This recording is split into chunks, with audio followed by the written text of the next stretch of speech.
Internet, TV, mobile এইবোৰ technology আৱিষ্কাৰ হোৱাৰ দিনৰ পৰা মানুহৰ মাজত মুকলি হোৱালৈ বহুত দিন লাগি গ'ল। কিন্তু যেতিয়া এইবোৰ মানুহৰ মাজত মুকলি হ'ল তেতিয়া মানুহৰ জীৱন ধাৰণৰ মানদণ্ড এশ ওপৰত গুচি গ'ল।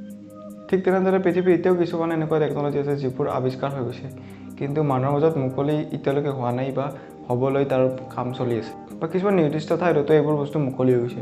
গতিকে আজি এনেকুৱা কিছুমান ভৱিষ্যতৰ টেকন'লজিৰ কথা ক'ম, যিটো অচিৰেই মানুহৰ মাজত মুকলি হ'ব আৰু যাৰ দ্বাৰা মানুহৰ জীৱন ধাৰণৰ মানদণ্ড আৰু এশ উচ্চ হৈ যাব। গতিকে ভিডিঅ' স্কিপ নকৰাকৈ শেষলৈ চাই থাকক। Mixed reality. আজিৰ পৰা কেইদিনমান আগৰ যদি কথা পাতোঁ তেতিয়াহ'লে মানুহে গেম খেলিলে বা চিনেমা এখন চালে হয়তো মোবাইল স্ক্ৰীণ বা কম্পিউটাৰ স্ক্ৰীণৰ ভিতৰতে আবদ্ধ হৈ থাকিব লাগিছিল। কিন্তু টেকন'লজি যেনেকৈ এডভান্স হৈ গ'ল তেতিয়া কিছুমান বস্তু ওলাল, মানে VR glass, virtual reality glass, যাৰ দ্বাৰা মানুহে সেই VR গ্লাছটো ব্যৱহাৰ কৰি বস্তু 3Dত অনুভৱ কৰিব পাৰে। কিন্তু এইটো টেকন'লজি এনেকুৱা এটা লেভেললৈ গৈ আছে য'ত আপুনি মিক্সড ৰিয়েলিটি মানে আপুনি ৰিয়েল লাইফ আৰু ভাৰ্চুৱেল মানে আপোনাৰ যিটো আচল জীৱন আৰু যিটো আপোনাৰ মিছা জীৱন, যিটো ভাৰ্চুৱেল, যিটো আপোনাৰ মিছামিছি দেখুৱায়, সেই গোটা যেনেকৈ এতিয়া আপুনি ভাৰ্চুৱেল ৰিয়েলিটি গ্লাছত চালে আপোনাৰ বস্তুবোৰ দেখা পায়, কিন্তু তাৰ কাৰণে এখন এক্সট্ৰা এখন ৱৰ্ল্ড থাকে, তাৰ কাৰণে এখন এক্সট্ৰা পৃথিৱী থাকে আপোনাৰ বাবে ক্ৰিয়েট কৰা। কিন্তু মিক্সড ৰিয়েলিটি টেকন'লজিৰ দ্বাৰা এইটো আপুনি আপোনাৰ নিজৰ ৰিয়েল লাইফত, আপোনাৰ আচল জীৱনত সেই বস্তুটো আপুনি অনুভৱ কৰিব পাৰিব। যেনেকৈ যদি আপুনি পকিমন গ' গেমটো জানে, সেইটো গেমৰ উদাহৰণ লওক, তেনেকুৱা ধৰণৰ বস্তুবোৰ হ'ব গৈ আছে। তেনেকৈ আপুনি এখন চিনেমাও সেনেকৈ আপুনি এক্সুৱেল ৰিয়েলিটিত আপুনি উপভোগ কৰিব পাৰিব, বা বহু ধৰণৰ গেমো এনেকৈ ওলাইছে যিটো আপুনি ৰিয়েলিটিত আপুনি খেলিব পাৰিব।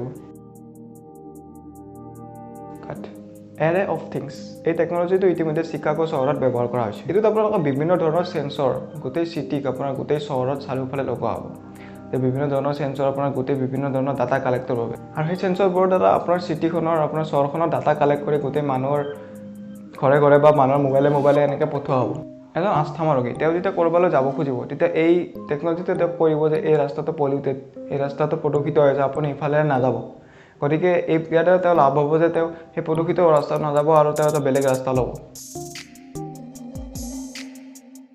DNA Fortune telling. বৈজ্ঞানিকবোৰে কোৱা মতে যেতিয়া ল'ৰা বা ছোৱালী এজনী জন্ম পায়, এই টেকন'লজিটোৰ দ্বাৰা তেওঁলোকে জন্ম হোৱাৰ দিনাখনে তেওঁলোকৰ DNA চেক কৰি ক'ব পাৰিব যে তেওঁলোকে ভৱিষ্যত কি, তেওঁলোকে ভৱিষ্যতে কি হ'ব পাৰিব।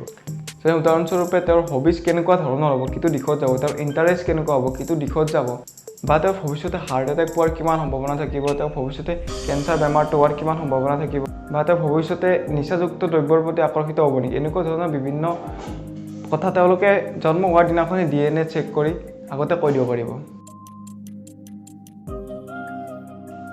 3D printer. প্ৰিণ্টাৰ কি বস্তু সকলোৱে জানে। যদি আপোনাক কওঁ যে আপোনাৰ মূৰ্তি এটা দেখি ভাল লাগিছে, আপুনি মূৰ্তিটোৰ ফটো মাৰিলে আৰু প্ৰিণ্টাৰত ভৰালে, আপোনাৰ প্ৰিণ্টাৰে আপোনাৰ মূৰ্তিটোৰ এখন ফটো উলিয়াই আনিব, হয়নে? কিন্তু আপোনাৰ যদি সেই মূৰ্তিটো এনেকুৱা চেপতে লাগে, সেই মূৰ্তিটো যেনেকুৱা আছে আপোনাৰ ফটো নহয়, মূৰ্তিটো আকৃতিতে লাগে, তেতিয়া এই 3D প্ৰিণ্টাৰৰ কাম আহিব। 3D প্ৰিণ্টাৰৰ দ্বাৰা আপুনি সেই বস্তুটো সেই আকৃতিতে সেনেকৈ উলিয়াব পাৰিব। কিন্তু মই যদি আপোনাক এনেকুৱা টেকন'লজি ভৱিষ্যতলৈ আহিব, এইটো ভুল হ'ব, কাৰণ এনেকুৱা টেকন'লজি ইতিমধ্যে উপলব্ধ আছে। কিন্তু মই এনেকৈ ক'ম যে ভৱিষ্যতলৈ মানুহৰ বাবে, সাধাৰণ মানুহৰ বাবে ব্যৱহৃত কৰিবৰ বাবে এইটো টেকন'লজি আহি আছে। তেনেহ'লে প্ৰশ্নটো হ'ল ক'ত এই টেকন'লজি ব্যৱহাৰ হয়? উত্তৰটো হৈছে কোম্পানীবোৰত। এতিয়া আপুনি কোম্পানীবোৰত বস্তু এটা বনায়, সেইবোৰে কি কৰে, তাৰ এক ধৰণেৰে বস্তু বনাই থাকে ন, তাৰ এক ধৰণে বস্তু তাৰ তৈয়াৰ কৰি থাকে। তো সিও এটা প্ৰিণ্টাৰ, সিও এটা 3D প্ৰিণ্টাৰ, সি বস্তুটো বনাই দিয়ে আপোনাক। বস্তুটো বনাই দিয়ে মানে কি, সি এক প্ৰকাৰ বস্তুটো 3 ডাইমেনশ্যনত প্ৰিণ্ট কৰে, মানে সেই আকৃতি, সেই আকাৰ হিচাপত আপোনাক প্ৰিণ্ট কৰি দিয়ে। চ' এক প্ৰকাৰ সেইটো 3D প্ৰিণ্টাৰ, কিন্তু সেইটো মানুহৰ বাবে ব্যৱহৃত নহয়। আৰু মানুহৰ বাবে ব্যৱহৃত কৰিবলৈ ভৱিষ্যতে, মানুহৰ সাধাৰণ ইউজৰ বাবে ব্যৱহাৰ কৰিবলৈ ভৱিষ্যতে এইটো টেকন'লজি আহি আছে। Commercial space exploration. আপুনি যদি ভ্ৰমণ কৰি ভাল পায় আৰু আপোনাৰ হাতত পৰ্যাপ্ত পৰিমাণৰ টকাও থাকে, তেতিয়াহ'লে আপুনি বিশ্বৰ বিভিন্ন ঠাইবোৰ ঘূৰি ফুৰাত আপোনাক কোনো ৰখাই ৰাখিব নোৱাৰে। কিন্তু মানুহৰ চখটো এইখিনিতে শেষ নহয়। মানুহে পৃথিৱীৰকো বাহিৰত যাব খোজে, যে চন্দ্ৰ চাব যাম, মংগল গ্ৰহ চাব যাম। কিন্তু চন্দ্ৰ বা মংগলত যিসকল হৈছে তেওঁলোক হ'ল বৈজ্ঞানিক, তেওঁলোক হ'ল মহাকাশচাৰী। সাধাৰণ মানুহে তাতে যাব নোৱাৰে যিমানে পইচা নিদিয়ক। কিন্তু ভৱিষ্যতলৈ এইটো আহি আছে, বা ইতিমধ্যে আহিছে বুলি ক'লেও ভুল নহয়, যে আপুনি যদি বহুত পইচা আছে, আপুনি পইচা খৰচ কৰি আপুনি আপোনাৰ ভ্ৰমণ হিচাপে আপুনি চন্দ্ৰ বা মংগল গ্ৰহটো যাব পাৰে। এইটো আপোনাৰ ভ্ৰমণ হ'ব এক প্ৰকাৰৰ, আৰু তাৰ কাৰণে আপুনি খালি টকা দিব লাগে। স্পেচ এক্স নামৰ এটা কোম্পানী আছে আমেৰিকাৰ, আৰু এই কোম্পানীটোৱে ইতিমধ্যে ইয়াৰ ওপৰত কাম আৰম্ভ কৰিছে, আৰু তেওঁলোকে 2জন টুৰিষ্ট তেওঁলোকে লৈছে যিসকলে চন্দ্ৰত ভ্ৰমণ কৰিব যাব। তেওঁলোক মহাকাশচাৰী নহয়, তেওঁলোক বৈজ্ঞানিক নহয়, তেওঁলোকে নিজৰ পইচা খৰচ কৰি চন্দ্ৰ চাবলৈ যাব, মানে এক প্ৰকাৰ ভ্ৰমণ কৰিবলৈ যাব। 5th জেনেৰেশ্যন ৱায়াৰলেছ, এইটো যদি কওঁ আমাৰ মানুহৰ বাবে মুকলি কৰি দিবলৈ আৰু বেছি দিন নাই, তেতিয়াহ'লে মই কোনো ভুল কথা কোৱা নাই যে এইটো টেকন'লজি আমাৰ নিচেই সমাগত।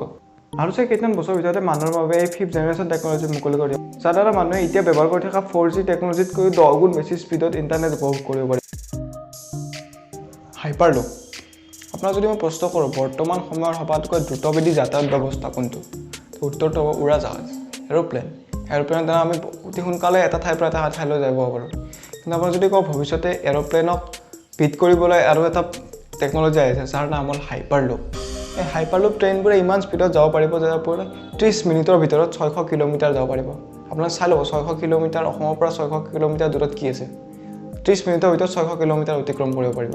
2012 চনত এলন মাস্কে প্ৰথমবাৰৰ বাবে এই টেকন'লজিটোৰ ওপৰত বিশ্লেষণ কৰিছিল, আৰু তাৰপিছত 2014 চনত এটা কোম্পানী গঢ় লৈ উঠিল যাৰ নাম হ'ল ফাৰেজিনি হাইপাৰলুপ 1, আৰু সেই কোম্পানীটোৱে 2014 চনৰ পৰা হাইপাৰলুপ তৈয়াৰ কৰাত লাগি আছে। সাধাৰণ বৈজ্ঞানিক ভাষাত যদি কওঁ এই টেকন'লজিটো মেগনেটিক লেভিয়েশ্যনৰ ওপৰত কাম কৰে। এটা দীঘল লুপ বনোৱা হ'ব যাৰ ভিতৰত এখন ট্ৰেইন থাকিব, আৰু সেই ট্ৰেইনখন মেগনেটিক লেভিয়েশ্যনৰ ওপৰত ভিত্তি কৰি এটা ঠাইৰ পৰা আন এটা ঠাইলৈ পঠোৱা হ'ব। আৰু এনেকুৱা এটা টেকন'লজি যেতিয়া পৃথিৱীলৈ আহিব তেতিয়া পৃথিৱীৰ যাতায়াত ব্যৱস্থাত এটা আমূল পৰিৱৰ্তন ঘটিব। সেল্ফ ড্ৰাইভিং কাৰ্ছ বা নিজেই চলা গাড়ী, এটা ছাৰ্ভে কৰি পোৱা হৈছে যে যিবোৰ এক্সিডেণ্ট হয় তাৰে 94% এক্সিডেণ্ট মানুহৰ ভুলৰ বাবে হয়, য'ত মানুহৰ ভুল থাকে। গতিকে ভৱিষ্যতে এনেকুৱা এটা টেকন'লজি আহি আছে যে আপুনি ড্ৰাইভিং কৰাৰ কষ্ট আপোনাক কমাই দিব। সেই গাড়ীবোৰ নিজে চলিব ৰাস্তাত, আপুনি তাক খালি ক'লে হ'ল ক'ত যাব লাগে। কিছুমান কোম্পানীয়ে ইতিমধ্যে এই টেকন'লজিটোৰ ওপৰত কাম কৰা আৰম্ভ কৰি দিছে। এনেকুৱা এটা কোম্পানী হৈছে টেছলা, যিটো কোম্পানীয়ে বহুত দিনৰ পৰা এইটো টেকন'লজিৰ ওপৰত কাম কৰি আছে, আৰু ইতিমধ্যে এনেকুৱা ধৰণৰ গাড়ী তেওঁলোকে বনাই লৈছে। তেওঁলোকে বিভিন্ন ধৰণৰ উচ্চ মানদণ্ড সম্পন্ন চেন্সৰ ব্যৱহাৰ কৰিছে, যাৰ দ্বাৰা চালান দিগত মানে আপোনাৰ চাৰিওফালে কি হৈ আছে তাক গম পাব পৰা যায়, আৰু তাৰ দ্বাৰা কোনো ড্ৰাইভাৰ নোহোৱাকৈ চলিব পৰা গাড়ী বনাই উলিয়াইছে। এতিয়া খালি এইবোৰ মাৰ্কেটত আহে। জেনেৰেটিক এডভাৰ্চাৰিয়েল নেটৱৰ্ক, যেতিয়া আপুনি বজাৰলৈ যাব তেতিয়া আপুনি প্ৰায় দেখিব যে যিবোৰ ডাঙৰ ডাঙৰ কোম্পানী তাৰ বহুত ডুপ্লিকেট প্ৰডাক্ট বজাৰত উপলব্ধ আছে। ধৰি লওক আপুনি এযোৰ ব্ৰেণ্ডেড জোতা কিনিব হৈছে, কিন্তু আপুনি সন্দেহ এইযোৰ সঁচাকৈ ব্ৰেণ্ডেড হয়নে নহয়, কাৰণ বহুত ডুপ্লিকেট কোম্পানী আছে যিটো সেই ব্ৰেণ্ডৰ ষ্টিকাৰ মাৰি আপোনাক বস্তুটো বেছি বিক্ৰী কৰিব পাৰে। এইটো এনেকুৱা এটা টেকন'লজি আছে যাৰ দ্বাৰা আপুনি ডুপ্লিকেট বস্তু আৰু অৰিজিনেল বস্তুৰ মাজত পাৰ্থক্য বিচাৰি উলিয়াব পাৰিব। চ' অৰিজিনেল প্ৰডাক্ট আৰু ডুপ্লিকেট প্ৰডাক্টৰ মাজত বহুত পাৰ্থক্য থাকিব, কিন্তু যিটো অৰিজিনেল প্ৰডাক্ট সেইটো অৰিজিনেল, আৰু যিটো ডুপ্লিকেট সেইটো ডুপ্লিকেটে। গতিকে এইটো টেকন'লজিয়ে নিজে পোৱা বিভিন্ন ধৰণৰ তথ্য অনুসৰি আৰু পৰীক্ষা কৰি চাব যে এই বস্তুটো ডুপ্লিকেট হয়নে অৰিজিনেল হয়, আৰু যদি আপোনাক ডুপ্লিকেট হয় আপোনাক ক'ব যে এইটো ডুপ্লিকেট প্ৰডাক্ট, আপুনি নিকিনিব। আৰু যদি অৰিজিনেল হয় আপোনাক গ্ৰীণ ছিগনেল দেখুৱাই ক'ব আপুনি এইটো কিনিবৰ কাৰণে আপুনি আগবাঢ়িব পাৰে।